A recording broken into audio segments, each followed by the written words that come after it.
Vitamin A कहाँ संचित होता है? तो विटामिन ए यकृत में जाके संचित होता है। शरीर की सबसे बड़ी ग्रंथि लार्जेस्ट ग्लैंड किसे कहा जाता है? तो शरीर की सबसे बड़ी ग्रंथि लार्जेस्ट ग्लैंड यकृत यानी लीवर को कहा जाता है। सबसे छोटी ग्रंथि स्मॉल ग्लैंड कौन सी है? तो सबसे छोटी ग्रंथि स्मॉल ग्लैंड पीयूष ग्रंथि यानी पिट्यूटरी को सबसे छोटी ग्रंथि कहा जाता है। किस ग्रंथि को मास्टर ग्रंथि कहा जाता है? तो पीयूष ग्रंथि यानी पिट्यूटरी को मास्टर ग्रंथि कहा जाता है। पीयूष ग्रंथि यानी पिट्यूटरी ग्लैंड कहाँ पाया जाता है? तो पीयूष ग्रंथि यानी पिट्यूटरी ग्लैंड मस्तिष्क में पाई जाती है।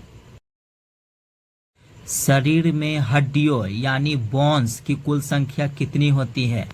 तो शरीर में हड्डियों यानी बोन्स की कुल संख्या 206 होती है। शरीर में मांसपेशियों की कुल संख्या कितनी होती है?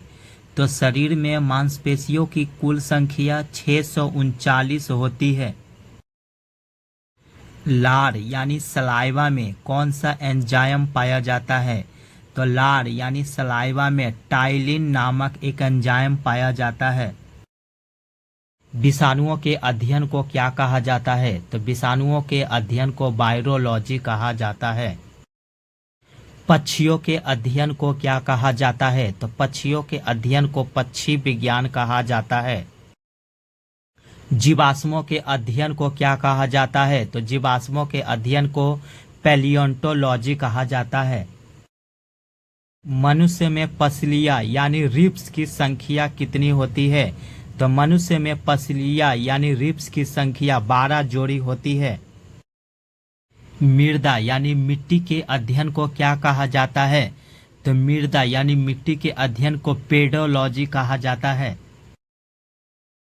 मूत्र प्रणाली से संबंधित विज्ञान की शाखा को क्या कहा जाता है? तो मूत्र प्रणाली से संबंधित विज्ञान की शाखा को यूरोलॉजी कहा जाता है।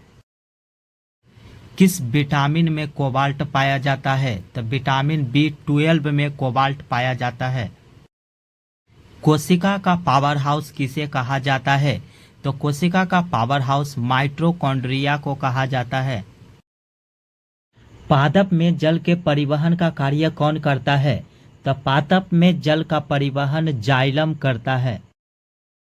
राष्ट्रीय विज्ञान दिवस कब मनाया जाता है? तो राष्ट्रीय विज्ञान दिवस 28 फरवरी को मनाया जाता है। नेत्रदान में नेत्र के किस भाग को दान किया जाता है? तो नेत्रदान में नेत्र के कॉर्निया भाग को दान किया जाता है। संक्रमण यानी प्रतिरक्षा के खिलाफ शरीर के प्रतिरोध के अध्ययन को क्या कहा जाता है? तो संक्रमण यानी प्रतिरक्षा के खिलाफ शरीर के प्रतिरोध के अध्ययन को इम्यूनोलॉजी कहा जाता है। वीडियो अच्छा लगे तो चैनल को सब्सक्राइब जरूर करें।